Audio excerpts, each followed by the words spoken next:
V súčasnosti realizujeme už 6. podujatie v rámci projektu s názvom East-West Európska spolupráca alebo Európska sieť.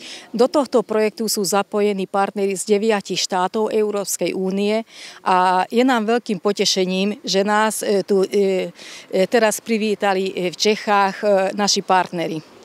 Projekt je hlavne zameraný na spájanie ľudí v rámci spolupráce s ostatnými krajinami. Tento projekt podporila Európska komisia a projekt sa realizuje z programu Európa pre občanov.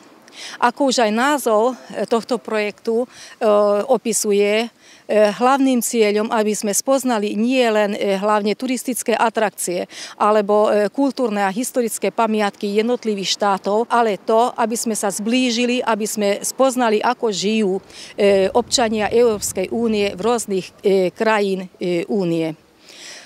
Hlavnou témou našej exkurzie na Morave boli také dôležité európske otázky ako otázky mieru, čo si myslím, že v súčasnosti je veľmi, veľmi dôležitá otázka.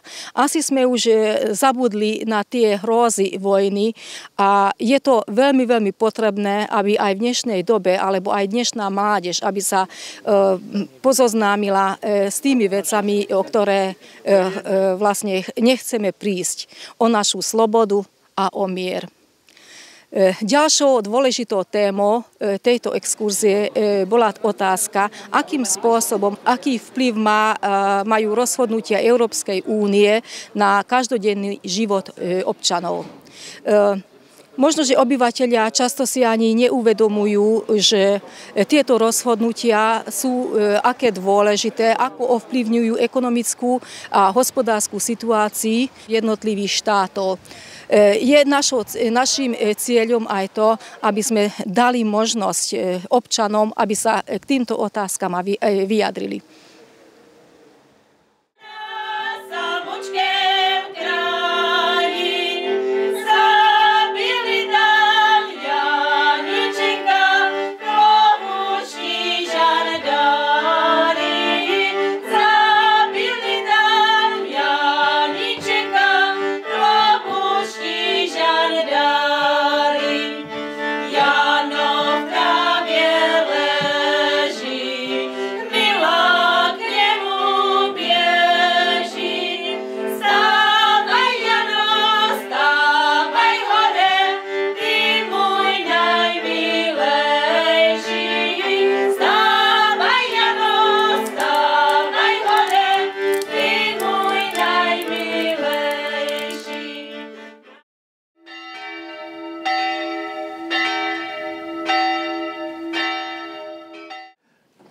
Jsem nesmírně potěšen z dnešní návštěvy v našem farním kostele svatého Michaela Archanděla ve Vlachovicích s pozvanými hosty ze Slovenska a Maďarska, kdy jsme mohli prožít bohoslužbu jednoty, nehledě na to, jakém jazyce kdo mluví, jakého vyznání kdo má, ale náš kostel je skutečně domem pro všechny lidi, jako místní kněz se modlit za všechny lidi, věřící, nevěřící, katolíky, nekatolíky, poněvadž na nás svítí jedno světlo, sluneční, jeden déšť padá a máme jednou všichni spočinout v zemi a jednou Bohem být hodnoceni.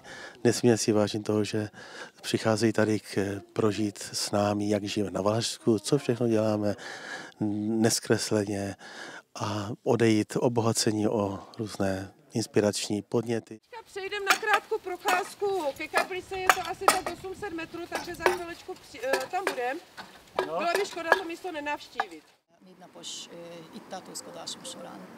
Hát engem az nagyon megérintett, hogy hiába, hogy nem tudunk egymással kommunikálni, de mégis akár mutogatással, akár éppen fordítással meg tudtuk egymást érteni. Nagyon vendéglátósak, hogy nagyon szeretettel vártak minket, és örömmel fogadtak minket. Személy szerint nekem az Ecopark tetszett, leginkább én Alabú és faluról jöttem, és hát ez számomra is az állatok, az mind számomra fontosak, és itt nagyon tetszett a sok forrás, hogy sokat láthattunk belőle, megkóstolhattuk, hogy itt milyen a víz náluk éppen. Za to, že jste tady zavítali mezi nás a zlatý takové ľudia, ohodnocení veľmi som rád, že našeho som to mohol byť. přátelství. A dúfam, že tu budem veľa keď ešte. A potom prídete byť ku nám, samozrejme.